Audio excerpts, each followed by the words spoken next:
It's the Fellowship of the Geek Show, a weekly podcast about comics, the comic book industry, and other geek pop culture.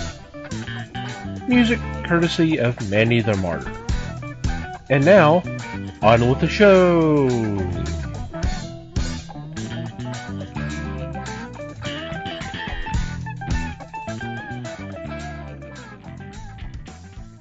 Hey there, everybody. It's the Fellowship of the Geeks podcast. My name is Thomas Chick, and joining me for this episode is Mike Marlowe. Hey, gang. Les Webster. Hello, all. And Liz Newman. Hello, everybody. How are you guys doing? Good. Ribbit. Refreshed. You sound so convincing there, Liz. It's like half my voice is cutting out every once in a while. Yeah. It's that time of year. Yeah. Cool. Happy November, everybody. Woohoo. Hope everybody out there is doing okay and had a fun Halloween. If you were able to have any kind of fun, just hopefully you were safe. So what's been going on in your corner of the galaxy? Well, I really don't have a lot. I've been battling allergies. I've still been watching horror movies on AMC and stuff. Classics.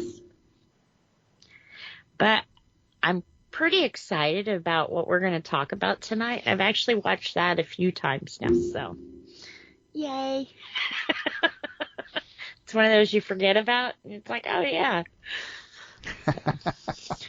This was actually good. Getting a break from the October stuff, you know. It's definitely a little bit of a different kind of movie. Yeah, than the different October vibe. stuff. Yeah, not a horror flick. Yeah, I agree. It's not a horror flick. Yep. I don't know. That's about it. I bet you could twist it into one pretty easily. Yeah. Oh, God. Yeah, considering some of the comics that have been coming out the last couple of years or so, they've definitely gone the horror route with Darker, yeah. Yeah. I can believe it.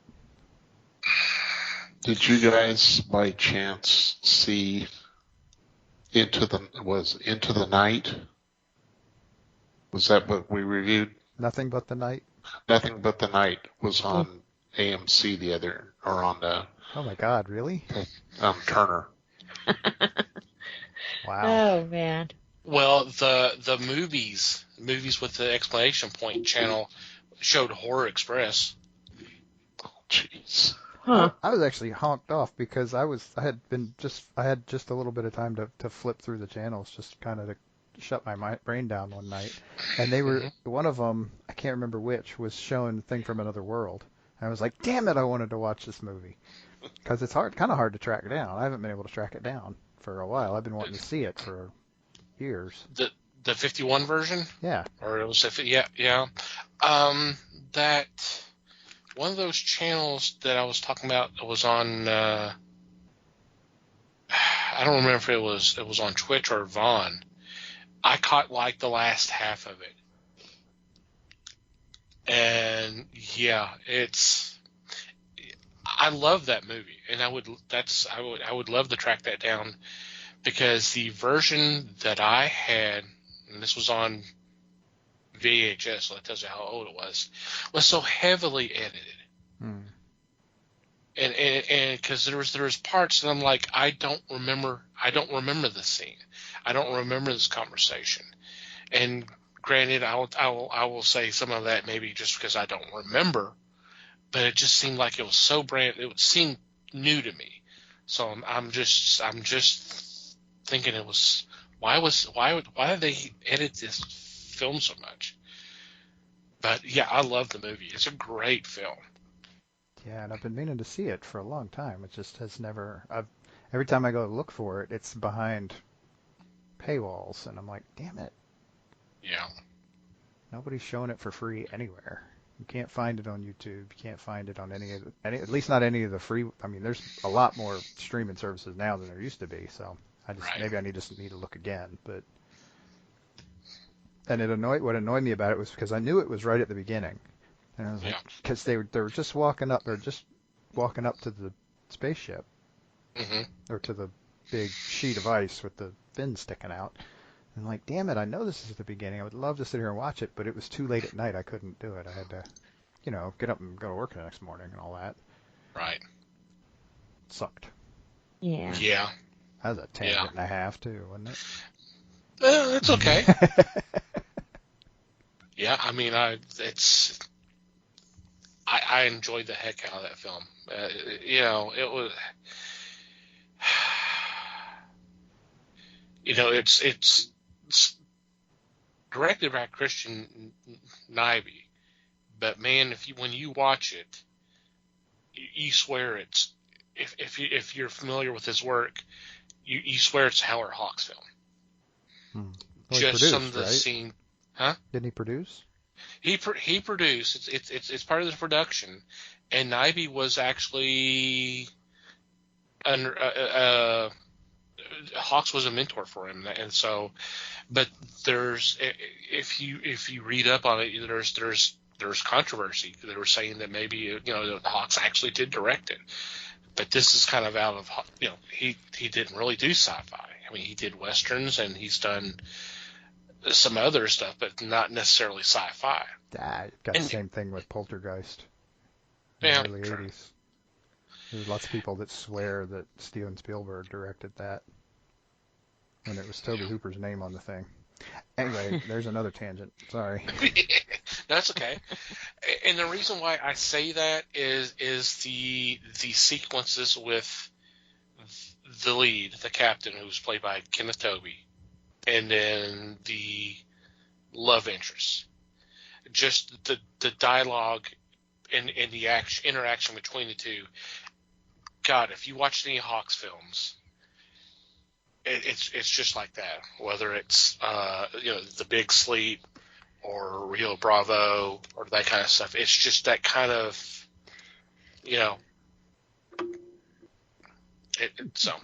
It seems like they got very similar direction in those films. Yeah.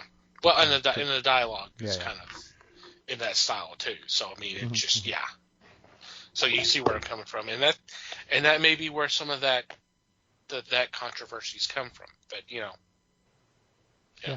whatever. Yep. But a good movie. Enjoy the hell out of it. Yep. I will track it down sometime. But in the meantime, to be honest, I'm still listening to horror podcasts. I am surprisingly at this point only a couple of days behind. That's a good thing, I think. By this time last year, I was nearly a week behind already. So I don't know if that's because we're releasing fewer episodes this year, or if I'm just staying on top of it better and completely ignoring the rest of my podcasts. But Or a combination. you do what you got to do, right? I can always catch up later. But yeah, I mean, admittedly, by the time this drops, all the horror is done. But all the episodes are still out there, and so if you go check out, and it's going to do a bit of a late plug, but what the hell? Go check out #AllTheHorror on Twitter, or follow @AllTheHorror18. You're going to hear a whole lot of cool stuff, whole lots of both funny and serious podcasts about the scary movies that we love. And you can also still buy merch. The proceeds still go to Scares That Care, so it's definitely worth checking out anyway. Nice. Yep. For me, just a big bag. Just watching some things. Took one of Liz's recommendations, and until everybody sees it, I'm not going to discuss it in length. Ooh. Yeah. But I think it was two really good films. And I watched them back to back just to get that feeling. They were made 5 years apart, 3 years apart. Mm-hmm. So, they could have changed actors and all that, but no, they stuck with the group they began with. Yeah. Which was pretty nice. Kind of gave you a feel of how their group was, too. I think so. I agree. The movies that we're talking about are The Houses October Built and Part 2. To me, they were really well done. And I can't say about a third one or anything. It's just good stuff to watch. It had a moral to it, Mm-hmm. and it wasn't preaching, but I thought it was really well done. I liked them. I liked the first one better than the second one. But anyone's like, well, what's that about? And it's like, well, it's hard to really tell you what it's about without giving it away. That's right. You're right. It's just hard to. Interesting. Mm-hmm. Yeah, I need to sit down and watch that. And that was on Prime. So. Okay. Yep. Definitely check that out. For me, once again, a lot of personal stuff been going on, but I've been working on some fellowship stuff, working on stuff for our Discord. Hey, did you guys know that we have a Discord? What? Wait, what? We Wait, do? what? That's like my kid's favorite thing to say right now to anything I say to him. Wait, what? Anyway. So, we do have a Discord. We've had it up going for a few months and been having a lot of fun with it. Posting fun stuff, posting some news items. One of them, I'm still kind of trying to get my jaw off the floor that I posted today. I don't know if you guys saw it, but it sounds like they may be working on having Oscar Isaac play Moon Knight in the new series. Ooh. I love that. If that's going to work, if they're going to do that, I think that would be great casting. Yeah. But have some fun activities. We got something special planned for the month of November. Liz was kind enough to do a daily. Sorry. Hey, I like the two. Yeah, that's my take your pills, you crazy bitch, before you forget. It's awesome. I think we have a title there. I was thinking about cutting that out at first, but I don't know now. No, keep it in there. Let's keep it in.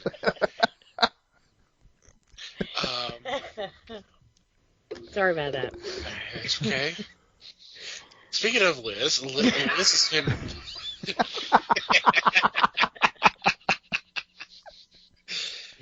Liz has been posting something every day for the month of October. It's been kind of Halloween horror related, and that's been fun. I've enjoyed the heck out of that, so thank you for that. Thank you. If nothing else, she knows how to make an entrance. But anyway. Huh? If nothing else, Liz knows how to make an entrance. Exactly. Even has her own theme song.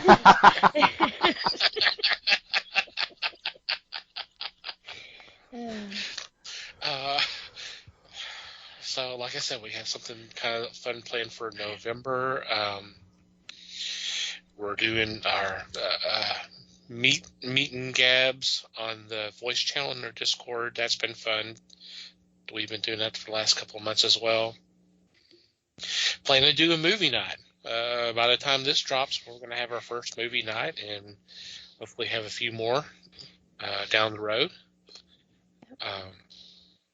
And just other fun activities planned. So if you want to join our Discord, you can go to the website, www.thefellowshipofthegeeks.net. Right there on the homepage, you'll see join our Discord. Just click on that, and you're in. Hope that y'all come in and have some fun. Yep. And so, I mean, didn't really mean to go through that like I did, but it's just been kind of working on stuff for the podcast and the Discord, and then I've had other things going on, so more or less not a whole heck of a lot. Yeah. Certainly not a lot of fun stuff, but well, that's not true. The fellowship's been fun stuff, so. I have one more thing I forgot about. It's going to totally derail everything. Have you guys seen the new pictures they have released of Batwoman? Yes. Yes. Am I the only one going, is that hair going to work? I mean, part of being a superhero is like your secret identity, right? So I hope she's the only one with black and red hair like that. You know, I'm hoping maybe it's a wig, like when she puts on the costume, you know.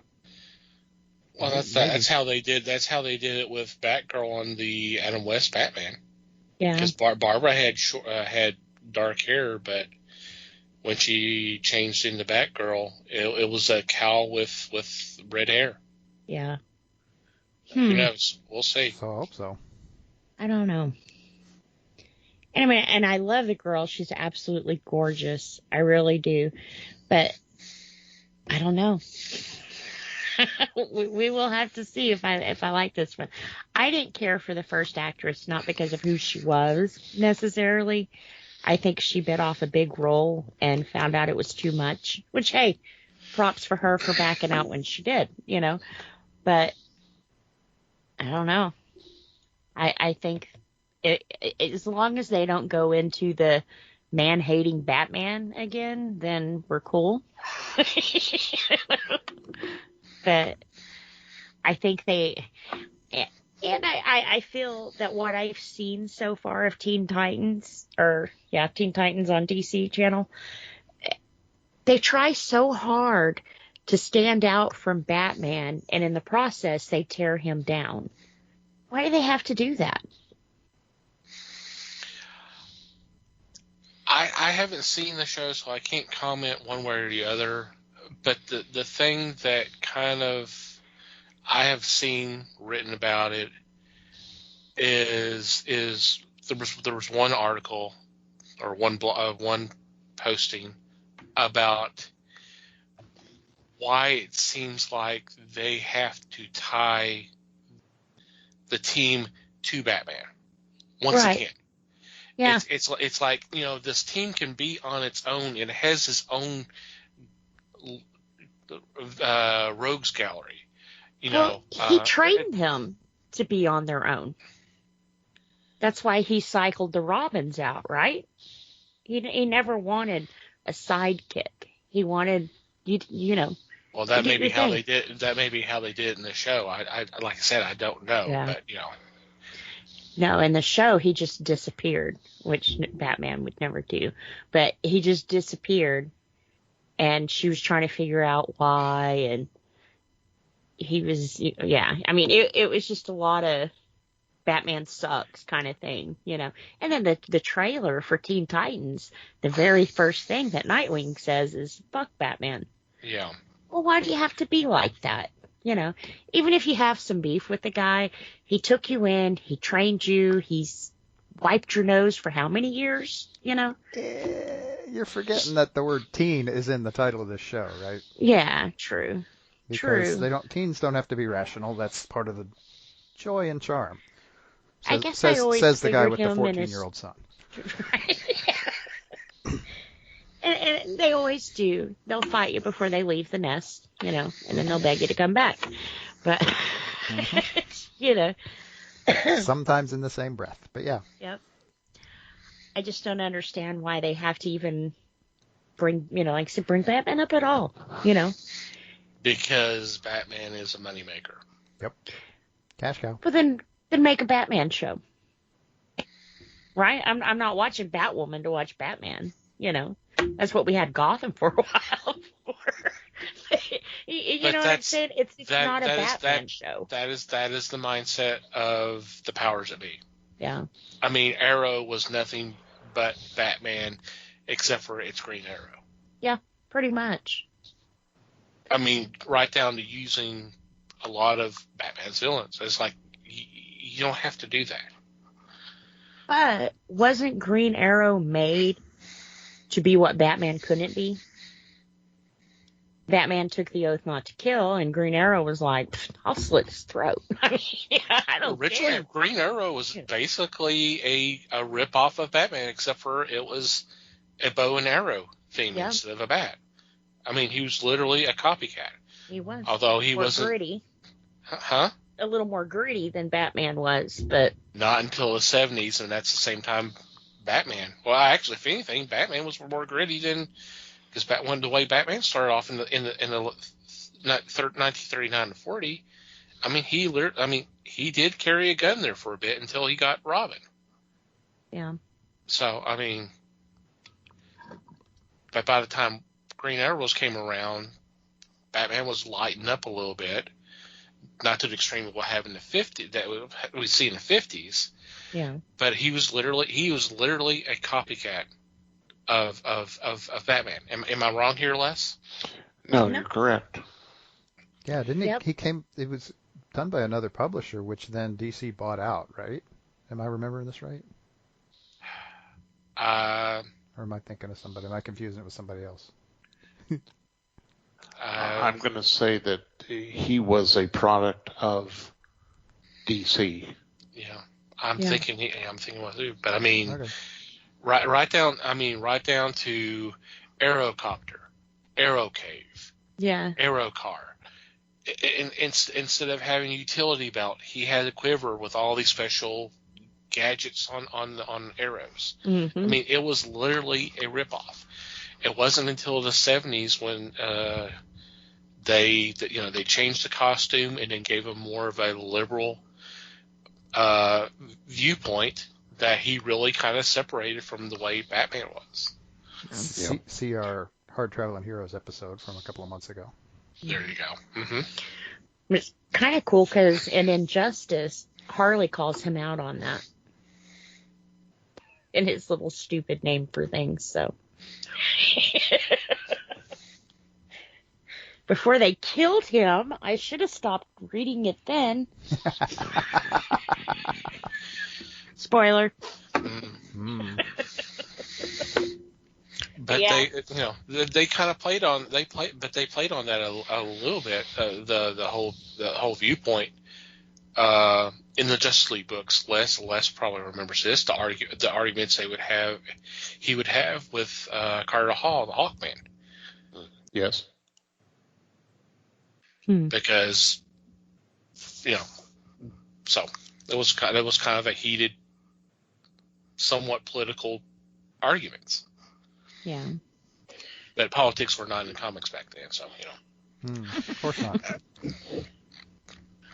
So anyway. Yeah. Like I said, I saw that and I was thinking, she kind of stands out. Do superheroes want to stand out? So I don't know. I mean, we'll see. I didn't watch it before. If people are going to like this, then great. If people hate it, well, you know what? There's other options. Yeah. So, I mean, ultimately, the whole superhero secret identity thing has been a thinly veiled thing from the beginning, so who knows?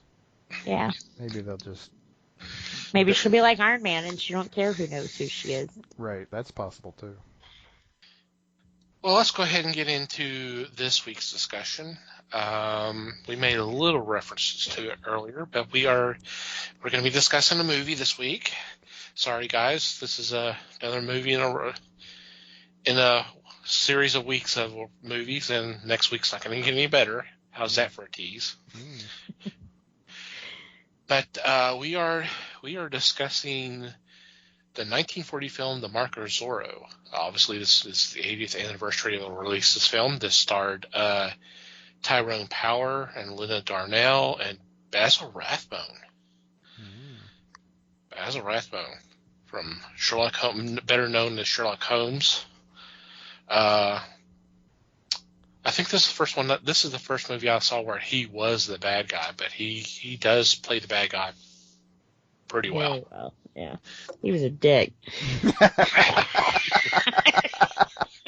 Good night, everybody. All right, Liz's allergy meds are going to make her fun tonight. Yeah, sounds like it.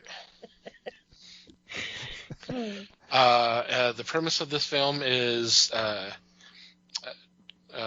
Tyrone Power plays Diego Vega, who at the time was in Spain. It was recalled back to California. His father, who was the alcalde, had been deposed and replaced by a corrupt alcalde and head of the army. And Diego sees what is happening to the town that he grew up and loved, and decided to make things right by creating the identity of Zorro, the fox, and to battle and basically scare the alcalde and them to leave California and put his father back in control. Great film. I love this film. I mean, everything just works. The casting, it's a smart, fun script.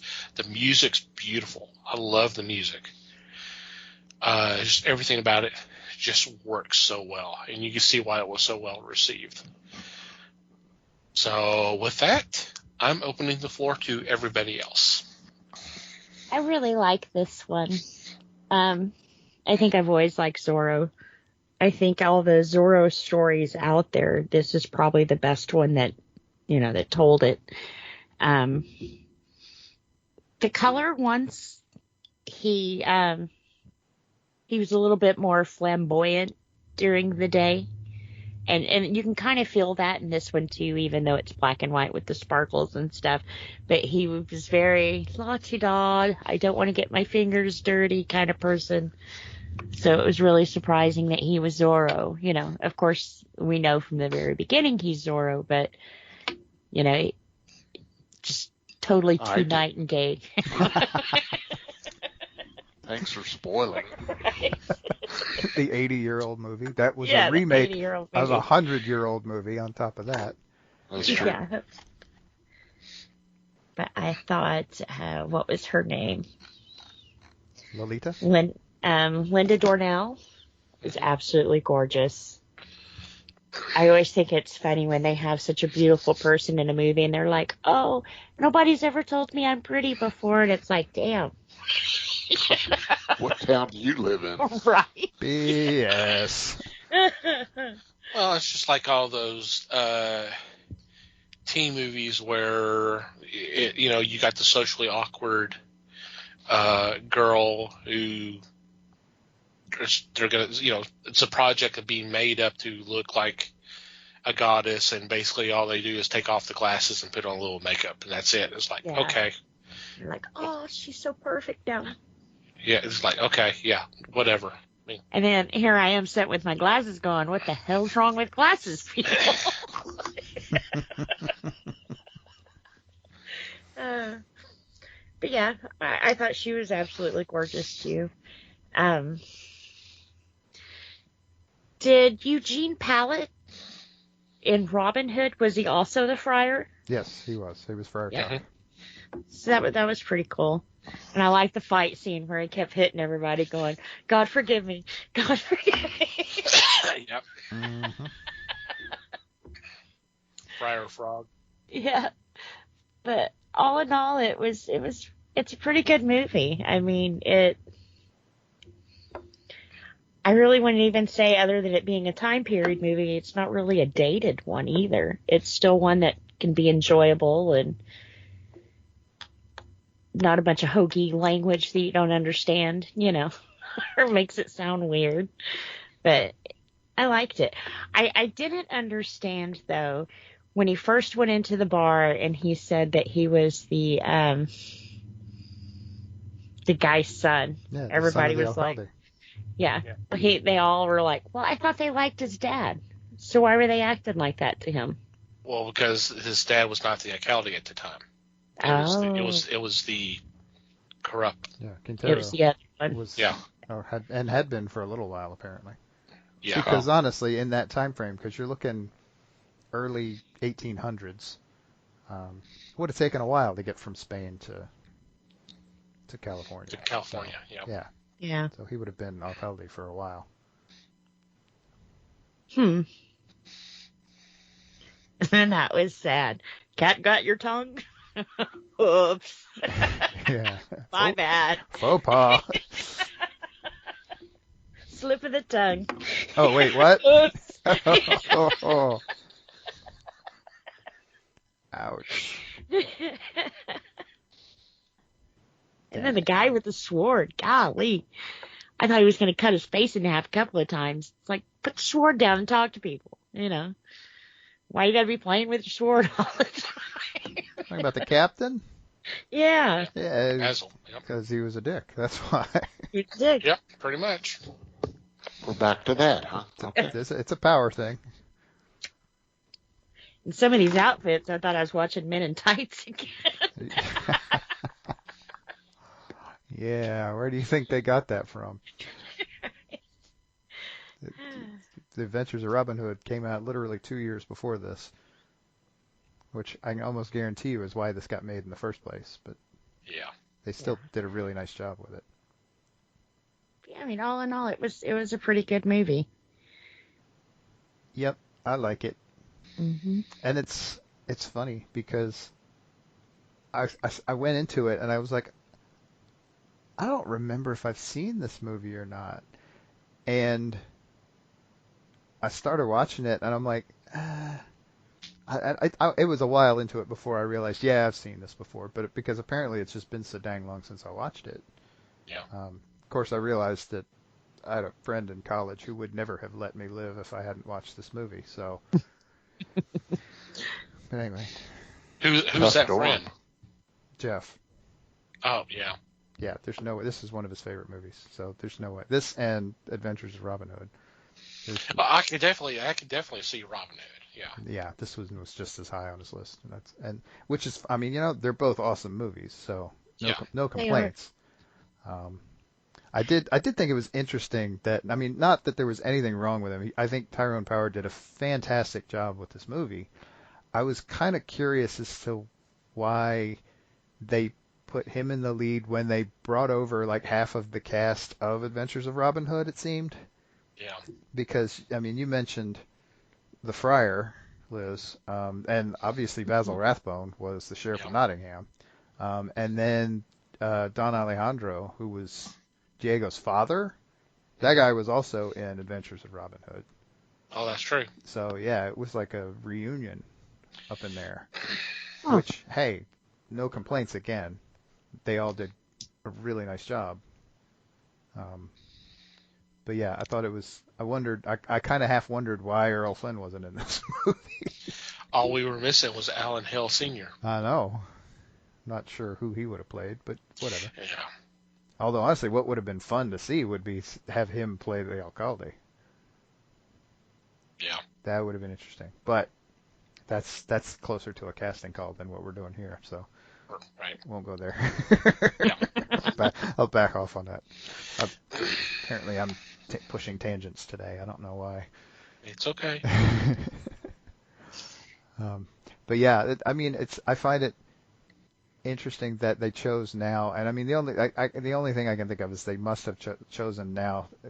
I say by now, I mean 1940 to remake this because Adventures of Robin Hood was so popular, and there were a slew of other movies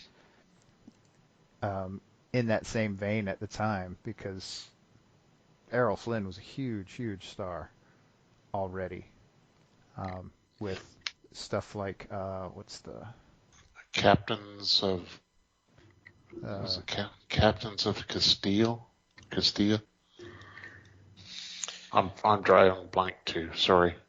well, I mean, you got like the Seahawk, I believe, was an Errol Flynn. Captain Blood was, I think, a little earlier. That was kind of the beginning, but yeah, and those were hugely popular movies, and the period pieces were all the rage at this point too, because, well, honestly, you're starting to get into color. I mean, Adventures of Robin Hood's in color, and so it's you get the pretty costumes and all that, and it's a lot of fun. And like you mentioned before, some of them you get the fancy language going on, which they didn't bother with here, which is probably good. They kind of didn't bother with that in Robin Hood either,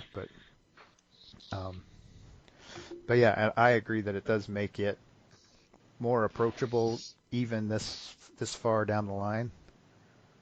It makes it much easier to watch. Does. And I like that also that that area was Spanish speaking. They didn't make half the movie Spanish and subtitle it, Right. They just, like, you mean like they did in whatever year that was that Antonio Banderas did it? What was that, 95-ish? It was in there. It was in the mid 90s. Yeah. Which, don't get me wrong, those were fun movies, but yeah. But you kind of lose me when, although I am the type of person that keeps closed caption on, if I have to read it, I don't want to read it. So, dang. Yeah. But it kind of takes you out of the movie. It can, yeah. Yeah. See, that's one of the reasons I like silent films so much is you never have that problem. No. It doesn't make any damn difference what language it was shot in because you can't hear them talking anyway. So it's just a matter of whether they swap out and translate the cards.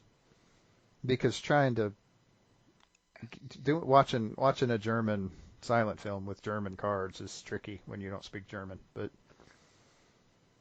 that's a different problem. Again, that's another tangent. Yeah, and honestly, I keep going back to that, but I wish I had actually wanted to watch the 1920 version.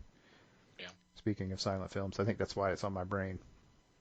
Because I have seen that in the last few years, and it's really good too. Even without the witty dialogue that you get in this movie, it still holds up. It's still a great action flick. Yeah. In a time when you're talking about Douglas Fairbanks, and talk about doing your own stunts. He was basically the Jackie Chan of the 1920s. So there's some of his movies are really good. They're really fun watches if you can track them down. I watched his version also even before watching the 1940 version. And you're right. The man was amazing. Fairbanks was amazing at his stunts. And he played more of a fop than was done in the later version. He was, even without speech in this movie, he was able to give you the impression that he was a dandy and did not care for fighting and the like. There was no setup for it, for this movie, for the first movie. There was no setup to say that he was at school. Fairbanks' version played a little more to the secretive And you can see that. I think it's on it's either on Tubi or it's on Amazon Prime. One of the two was carrying it. And to watch them back to back is pretty amazing, because the second one was shorter in length than the first one, which amazes me, because an hour and a half movie that's silent is kind of unusual. They were more like 70 minutes, thereabouts. The big difference I see between the two, and I love both versions, is that the later version did not really give you much about Bernardo, the assistant to Zorro. They did not dwell on the fact that he could hear, but he could not speak. And to me, that was kind of a big point for these movies. To have a mute be your assistant was kind of, I can't say it was different or unusual, because you can remember all the monster movies that were coming out with similar situations. Mm-hmm. So it's not like it was novel, but to me, both hit the mark. I thought they were both excellent movies, and I would definitely tell people to sit down and watch them, because they are well worth the time. Mm-hmm. Yeah, see, and the cool thing about the Bernardo thing is that was, I mean, you talk about the monster movies later on. But they were later on. Bernardo was kind of, I mean, in a way, I mean, probably not by himself, but that concept was kind of born in that time frame. So True. it kind of evolved into the mute. I mean, also the other thing that evolved into that was that they didn't want to have to pay him for speaking roles, but you know, some of this, some of that. Yeah. Well, one interesting thing that I didn't know, when we watch movies, I always try to watch them on Amazon. And I know I mention this every time, but Amazon has what they call an X-ray, and they tell you who's in the scene, you know, what movies they've played in, and just general trivia about the movie. Well, in this one, they said that in the DC comic continuity, it is established that The Mark of Zorro was the film that young Bruce Wayne had seen with his parents at the movie theater moments before they were killed by an armed thug. Ironically, Robert Lowery, who plays Rodrigo in the film, went on to play Bruce Wayne Batman in the serial Batman Robin 1949. Yes. Pretty cool, huh? Oh, by far. I didn't know that was the movie that Batman had seen. And it kind of explains a lot of the path that Batman took if Zorro was the last film he had seen. Oh yeah, there's some clear influences there. Yeah. The wardrobe. Yeah, to begin with, right? choosing an animal as kind of a totem. Right. Zorro is Spanish for fox. Yep. And another side bit was Basil Rathbone later wrote in his memoir about, and it was specifically talking about Tyrone Power. Very much praised his swordplay skills, because he also very famously in that same memoir trashed Errol Flynn's big time. He was really hard on Errol Flynn as a co-star, whereas he had nothing but praise for Tyrone Power. Interesting. Yeah, given how much longer the sword fight in Adventures of Robin Hood was compared to the one in Mark of Zorro, Yeah. it was a much longer fight. But this one, I mean, you could tell both. I say you can tell. If you have any experience with fencing or sword play of any kind, it's pretty clear that in the fight in this movie, Mark of Zorro, both of these guys knew what they were doing. Yeah. Now, are fencing swords, are only the tip of them sharp, or? Yes, they are impaling weapons. Okay. Because I noticed they slapped them a couple of times with it, and it's like, why didn't that cut them? Right, because it's not. It's just, it's a, there are, there is a list of different types of fencing swords as long as your arm. The ones that are the most like that are like the rapier and the epee and the foil. And those are all impaled. Those all have a sharp point, but are basically just rods of steel. Yeah. Well, wouldn't that be Generally pretty more of thin. a dueling sword than a weapon of war? If he was the captain? Not necessarily. See, the deal. Oh man, this is a deep one. I will try to summarize this briefly, but the history of the sword very much parallels the history of armor, and so the deal is that as different types of armor are created to defend against particular types of swords, the swords then evolve to find ways around the armor. And so when you're at this point, at that point in history, armor wasn't a thing really.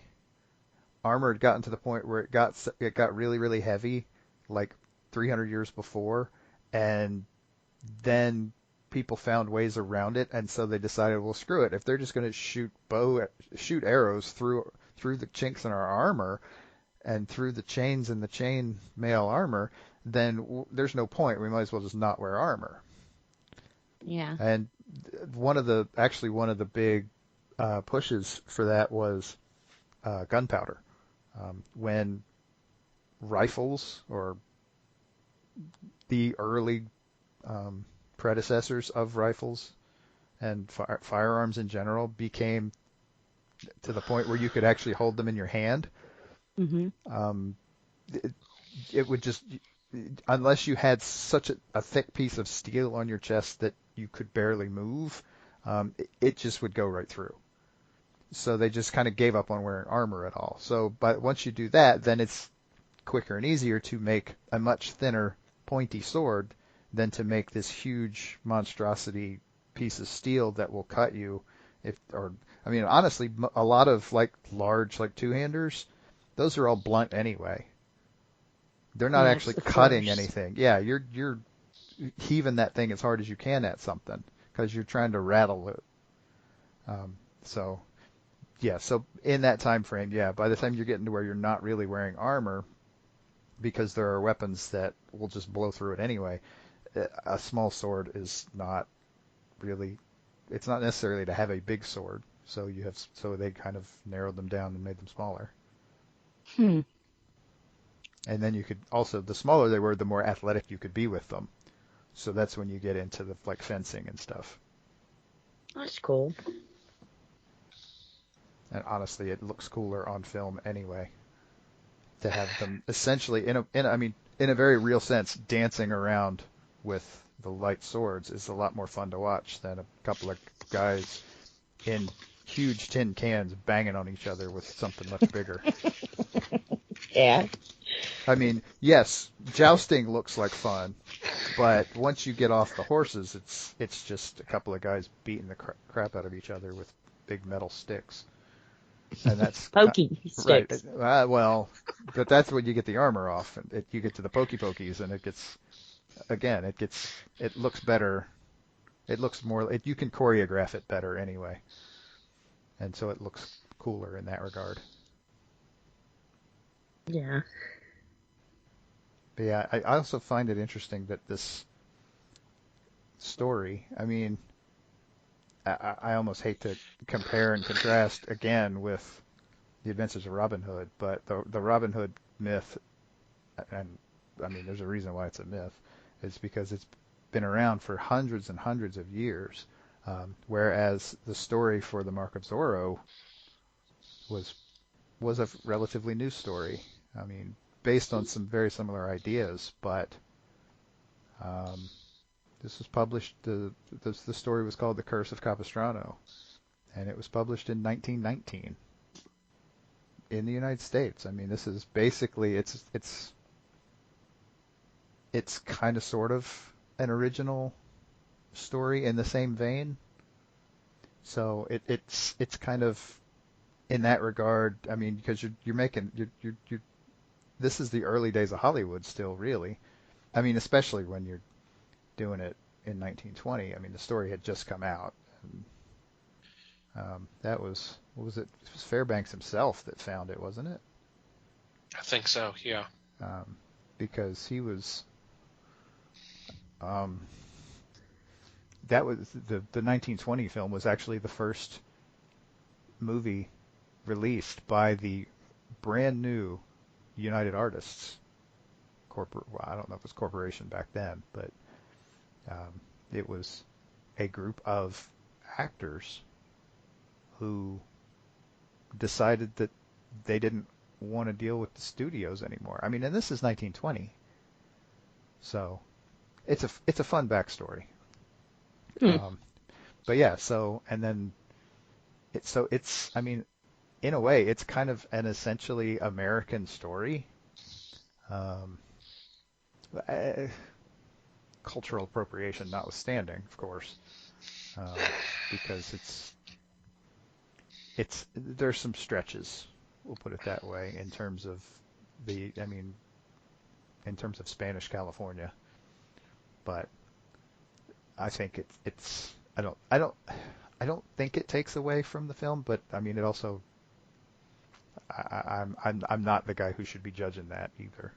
So it ain't my culture they're appropriating, so I don't want to go too far into it. But right. I mean, there's still there's some interesting stuff behind it.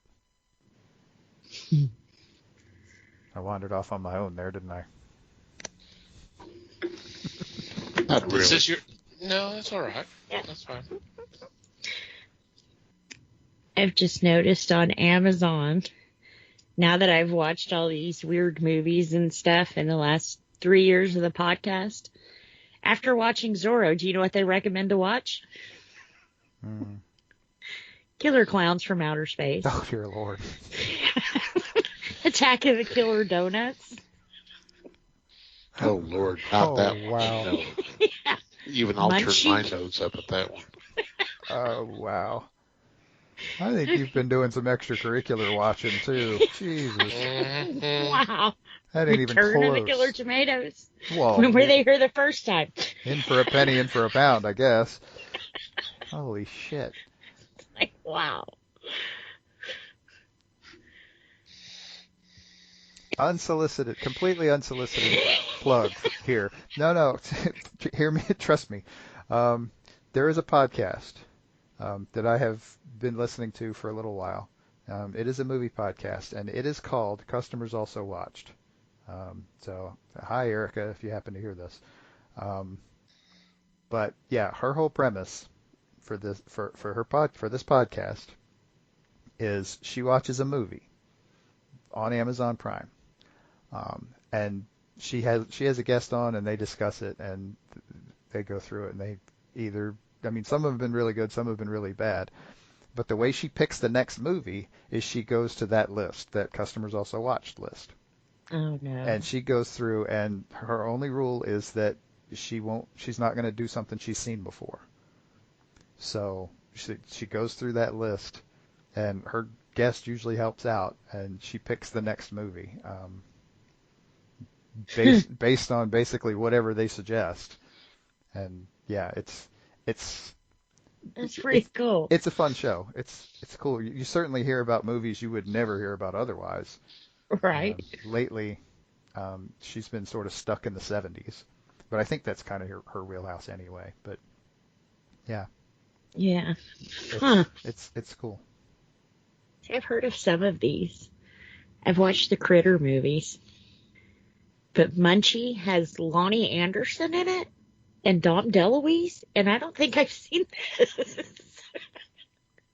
So I know what I might be watching next. Weird.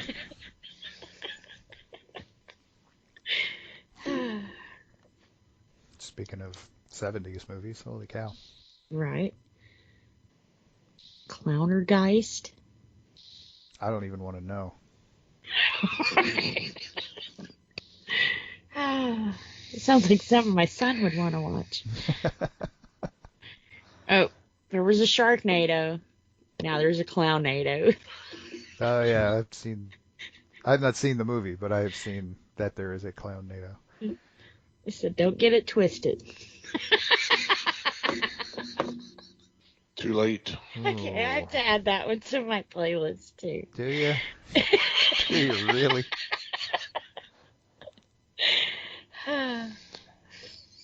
Believe it or not, it's not mandatory. No, not at all. Now, this is a tangent. Right. I don't want you coming back next week going, you jerks made me watch that Clownado movie. No, we did not. We had nothing to do with that. That, and if you watch that movie, you got to watch Kentucky Fried Movie again. Yep. Well, I think that one was suggested too. There you go. There you go.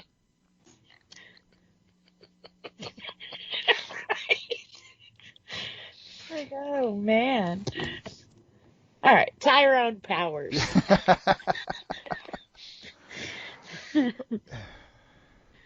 Yep, he had a pretty good career, really. Who did? He did some really good stuff. Very popular. Died young. Did he? Yeah. He did. He died of a heart attack at like... See, Amazon don't show you the depressing stuff. He was 44. He died of a heart 44? attack at 44. Oh, wow. Now, was that pepper he was sniffing in Zorro? It was snuff. Stuff. Okay. Another kind of foppish thing to do. No, the pepper was what he was doing with the trick with the handkerchief. Right. Yeah. I thought maybe he put it in that little thing. Yeah, no.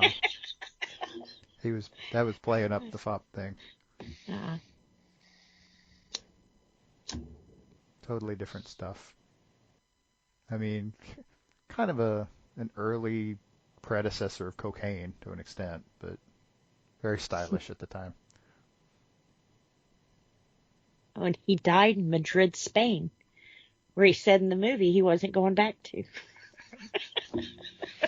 Mm-hmm. Yep. He was in the Marine Corps in World War II. So after this movie. Mm-hmm. He was a pilot. Wow. This is when he first came to Hollywood. He sat by his dad's side while his dad died of a heart attack. Ooh. Yeah. That's and rough. then and it's weird because his dad had just finished finished filming, and so had Tyrone Powers. That's weird. Famous fling with Lana Turner. Not bad there. Right. I mean, he wasn't a bad looking dude, you Not know. At all. Not at all. So this is a winner for us, right? I would say so. Oh, absolutely. Yep. Big, 2 thumbs up. Big step up from last week.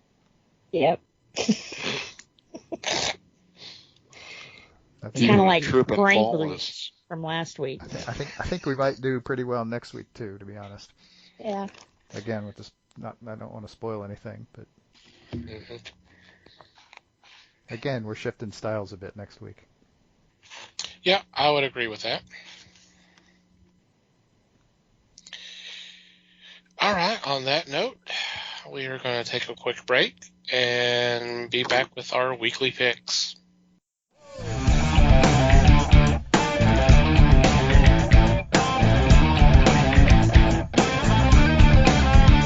And we're back. It is time for our weekly picks, and leading off this week is Mike. Yay, I get to go first. So my first pick, we're laughing at me.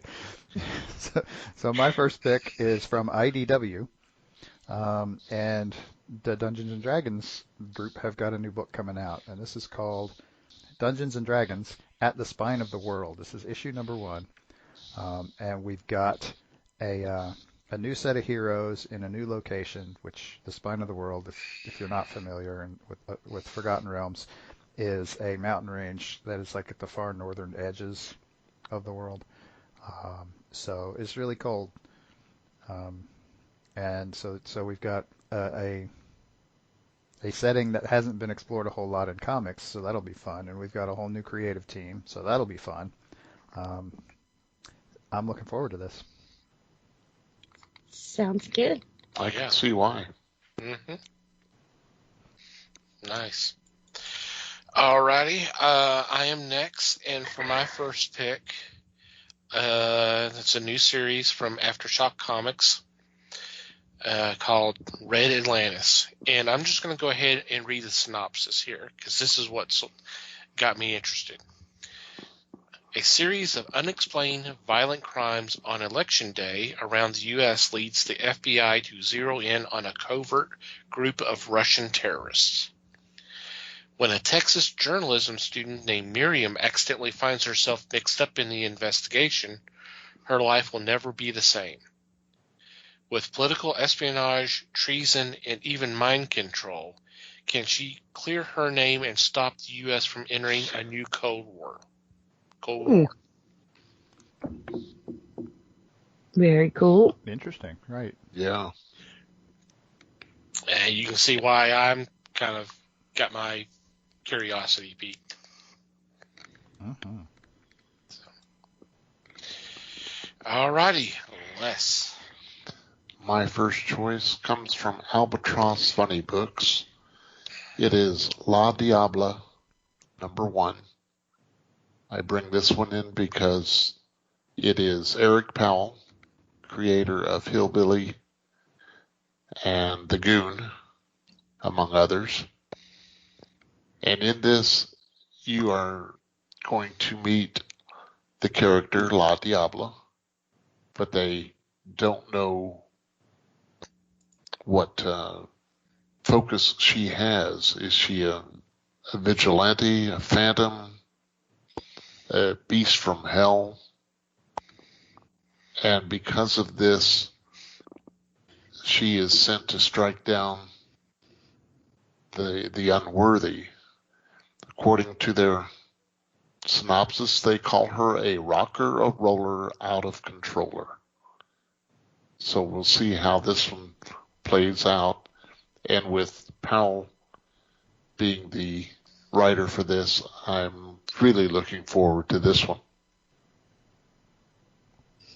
Nice. Yeah. Sounds like fun. It does sound fun.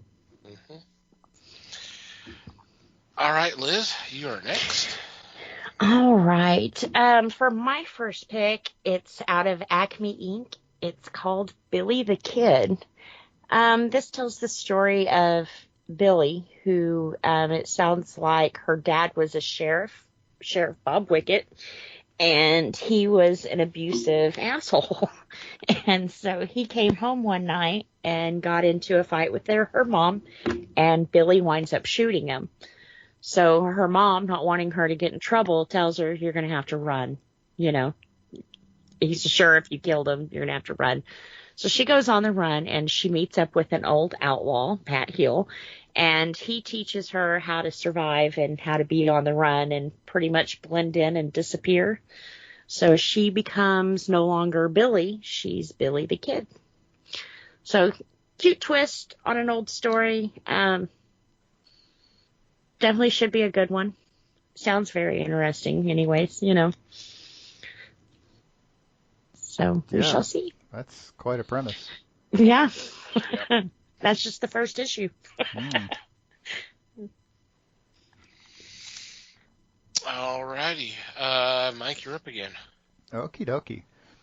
My second pick, I got another IDW book, because apparently IDW is doing the cool books this week. I mean, there's tons of other cool books, but you know, this is the other one that I thought was really interesting. And this book is called Scarenthood. This is issue number 1, brand new to title. And okay, so the kind of the catch line in the synopsis here, I have to do that. I mean, I know we already had one, but I have to do this because it is a to-do list. Drop kids at preschool. Grab coffee with other parents. Go ghost hunting in the woods. Fight demonic entity. Collect kids. Nap time. Wow. So, yeah, this looks like too much fun to not check out, because I mean the idea of parents of young children fighting evil in their town, that's just too much fun to pass up. Yeah, it sounds like it could be a lot of fun. I like that premise. Alrighty, I'm up again. And for my second choice, it's a new series from Ahoy Comics titled Happy Hour. And this takes place in America and some point in the future, where it is the law that you must be happy. And there's even a joy police who goes around and forces you to be happy. And this story is a focus on two people who are on the run because all they want to do is be sad. Melancholy, as it says on the synopsis. This is written by Peter Milligan, who most recently wrote the Prisoner series for Titan, if I'm not mistaken, but probably better known for Ecstatics. He's written a lot of stuff. It's a long time. He's a veteran writer and a lot of good stuff. So this sounds like this could be a very intriguing series.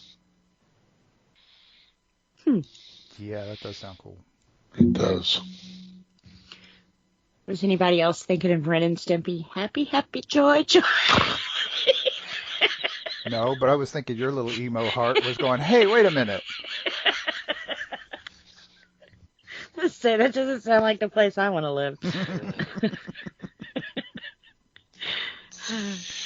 Alrighty, Les, you're next. All right. My second choice is one that I've been waiting for when I first saw the blurb in Previews magazine. And this is Crossover #1. This is a new title by Donnie Cates. And in this premise, everything you thought was fantasy is actually real. So if in this world you see superheroes, you see villains, you see fictitious people all around you, and they are real.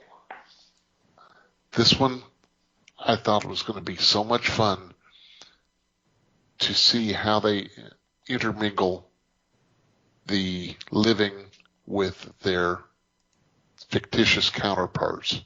So I'm in on this one for sure. This is going to be a great read. It does sound good. Yep. Yeah, there's been a lot of buzz for this one, so it's going to be interesting to check out, definitely. Alrighty, Liz. All right. For my last pick, I'm picking one from heavy metal. It's called Savage Circus. This is about a gang of criminals who do a job heist in a small little town on Christmas Eve. They're getting ready to leave, and they run into a train, but they say it's not just any train, it's a circus train. And it's not just any circus, it's a savage circus. Of course, it's heavy metal. It sounds like there's a lot of animals in here that have, they say it's a horrific backstory and the urge to kill. So now not only is the deputy in town searching for these criminals who pulled off a heist, he's now got to maneuver around all these deadly animals and circus freaks and stuff. So should be pretty interesting. Kind of sounds like Gremlins on acid. So.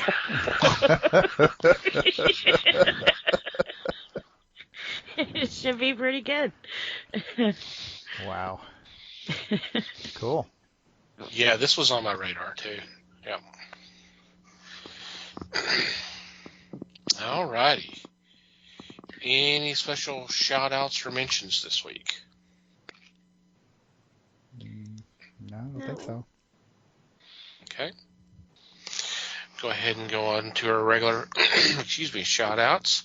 First off, I want to thank Pop Goes the Culture Podcast Network for allowing us to be part of a great group of fellow podcasts. We recommend you check them out. There will be a link in the show notes. We also want you to check out the fine men and women who make up Podern Family on Twitter, who've been gracious enough to spread the word of the fellowship.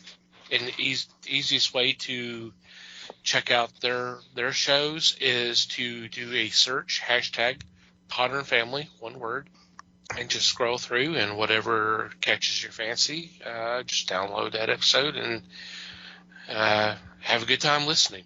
Thank you guys as always. I also want to thank Maddie the Martyr for supplying the music to our podcast. Recommend that you check out their music. We'll have a link in the show notes as well. And finally, you, dear listener, thank you for downloading and listening to today's episode. We do appreciate your support and value your feedback.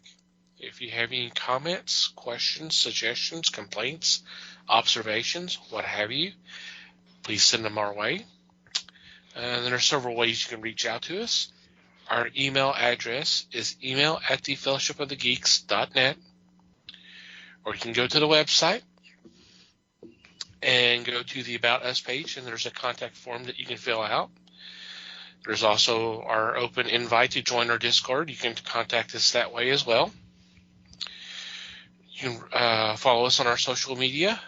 We are on Facebook, The Fellowship of the Geeks, and obviously we are on Twitter, @Fellowship Geeks. If you like to follow our personal Twitter accounts, please do so. Mike can be found @MikeyGeek. Liz can be found @LN_geek. And I can be found @TomTCGeek. And from wherever you download our episodes, if you would please take a couple moments to rate and review our show, it would be greatly appreciated. Anything else before we say goodbye? Just thanks, everybody. Thank you, everybody. Appreciate you listening. Thanks for listening. We do appreciate you checking in on us. And until next time, geek on, my friends.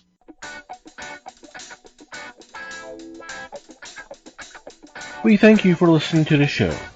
Comments, suggestions, and questions can be sent to email@thefellowshipofthegeeks.net. You can follow us on Facebook @The Fellowship of the Geeks and on Twitter @Fellowship Geeks. Until next time,